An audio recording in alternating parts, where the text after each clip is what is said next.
Antes de pasar de lleno a ver lo que son contenedores, es importante comprender qué son los contenedores y cómo se diferencian de las máquinas virtuales, ¿no? Entonces, para entender un poquito cuál es la diferencia entre un contenedor o Docker más bien contra el uso tradicional de servidores, es importante ver esta siguiente imagen. En el pasado, o digamos que todavía se sigue utilizando bajo algunas circunstancias, pero ya no es tan común ver que nos dan un servidor completo, ¿no? Entonces, antes lo que pasaba era que, como no había tecnologías de virtualización, nos daban un servidor completo, que este puede tener una gran cantidad de hardware, y sobre este hardware nosotros instalábamos un sistema operativo. Y luego sobre el sistema operativo nosotros ejecutábamos una aplicación que era, por ejemplo, una base de datos, una aplicación de backend o de frontend, etc. Entonces, el detalle acá es que nosotros solamente podíamos tener un sistema operativo. Por ejemplo, si nosotros teníamos una aplicación que requería Windows y otra que requería Linux, pues el problema era que como solamente podíamos tener un sistema operativo, eso nos forzaba a tener que utilizar un segundo servidor, ¿no? Por otro lado, si la aplicación no requería tanto poder de cómputo, pues el servidor quedaba pues desperdiciado porque pues había mucho poder de cómputo que no podía ser aprovechado, ¿no? Entonces, esto forzaba digamos, a dos cosas, ¿no?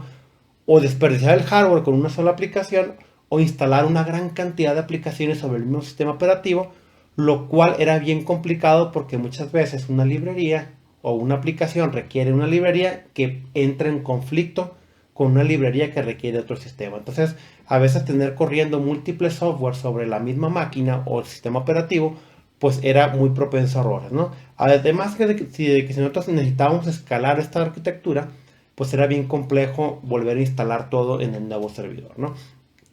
Entonces, esta arquitectura evolucionó a lo que conocemos como máquinas virtuales, ¿no?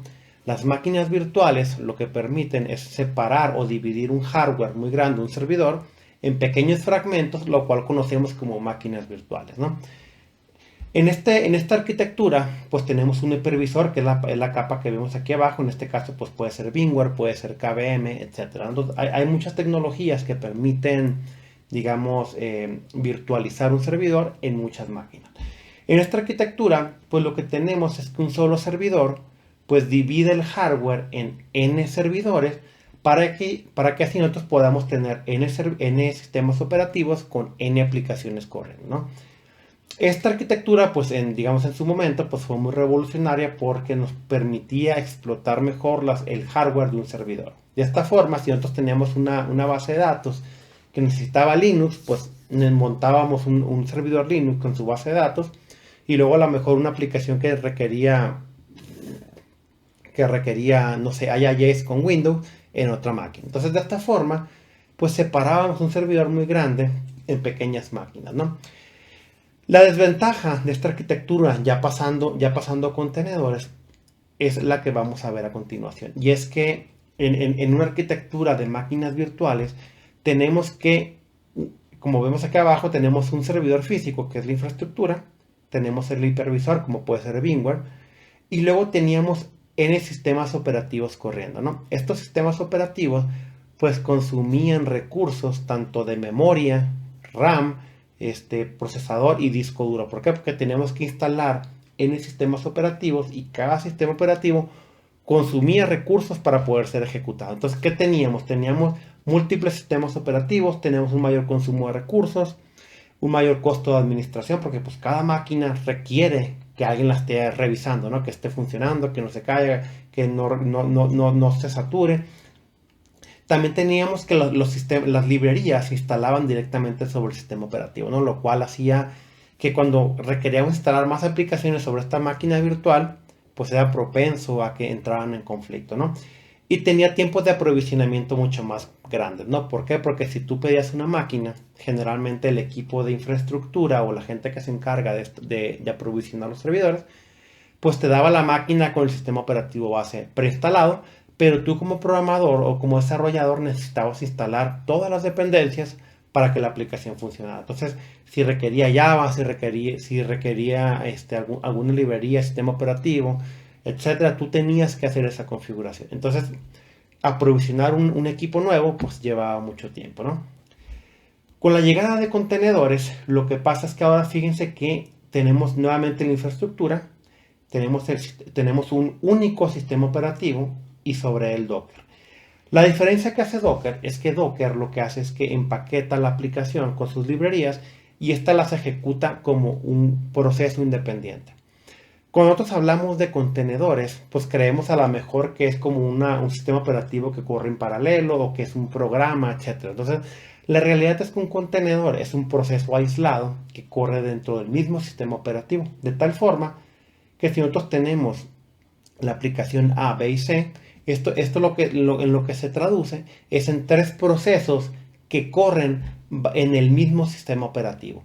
Pero al estar totalmente aislado, no comparten ni los archivos, ni las librerías, ni configuraciones requeridas para funcionar. De tal forma que si por ejemplo, el contenedor A requiere una librería que podría entrar en conflicto con B, en realidad como son procesos aislados y tienen, digamos, algo que se llama namespaces, que más adelante vamos a ver, dividen los archivos, configuración de red, host, todo lo que envuelve una aplicación, la separa y la aísla totalmente del resto y hace que se ejecute como un proceso totalmente independiente. Esto lo que permite es que podamos, ahorrar muchos recursos, porque como solamente hay un sistema operativo base, que es el sistema host, pues toda, digamos, la capacidad que, digamos, que un servidor no ocupa, pues en el modelo tradicional acá sí lo podemos utilizar. Te voy a poner un ejemplo. Si nosotros en el modelo tradicional, nosotros podíamos aprovisionar tres máquinas, ¿no? Digamos que nuestro servidor tenía 9 GB de RAM. Y a cada uno le asignamos 3 GB de RAM. Entonces la BMA tiene 3 GB de RAM, la B 3 GB de RAM y la C 3 GB de RAM, ¿no? Ok. Como el hipervisor separa físicamente esos recursos, la aplicación o la BMB no puede hacer uso de la RAM que tiene asignada. ¿Por qué? Porque la dividió lógicamente de tal forma que cada VM consuma solamente esa memoria de RAM como máximo. Entonces, si la aplicación A está consumiendo muy pocos recursos y la aplicación B requiere mucho más recursos de los que se fue asignado, lo que va a pasar es que la aplicación B se va a terminar cayendo porque no tiene más recursos de dónde agarrar, y la aplicación A simplemente va a estar holgada porque no tiene nada que hacer. Entonces, de esta forma, digamos, los recursos se desperdician. ¿Por qué? Porque si otra máquina requiere más recursos, no hay forma en la cual se puedan compartir. En el modelo de contenedores pasa lo contrario. Como estamos trabajando sobre el mismo host, todos los recursos están compartidos. Lógicamente, hay restricciones que nosotros vamos a analizar más adelante. Nosotros podemos delimitar cuántos recursos máximos puede utilizar cada contenedor. Pero en su defecto, lo que sucedería acá es que si la aplicación B requiere más recursos, puede hacer uso de todos los recursos disponibles que hay en el servidor si A o C no requieren más recursos. Entonces, esta es una gran ventaja porque además de poder ejecutar contenedores de una forma muy eficaz, porque nosotros simplemente le decimos contenedor ejecútate y ese le va a levantar todas las dependencias con la aplicación, pero adicional va a poder hacer uso de todos los recursos que hay en el hardware, ¿no? Entonces, esto es una de las ventajas que te quería comentar. Más adelante vamos a explorar un poquito cómo es que todo esto funciona, pero ahorita quería que entendieras cuál es la diferencia entre una máquina física, una máquina virtual y un contenedor. Entonces quiero que te quedes con esta idea que es lo más importante. Un contenedor es un proceso aislado que corre en un único sistema operativo. De tal forma que nosotros podemos correr N contenedores en el mismo sistema operativo utilizando la misma o el mismo poder de cómputo que tiene el sistema operativo host. Entonces, hasta aquí lo dejamos y nos vemos en la siguiente clase.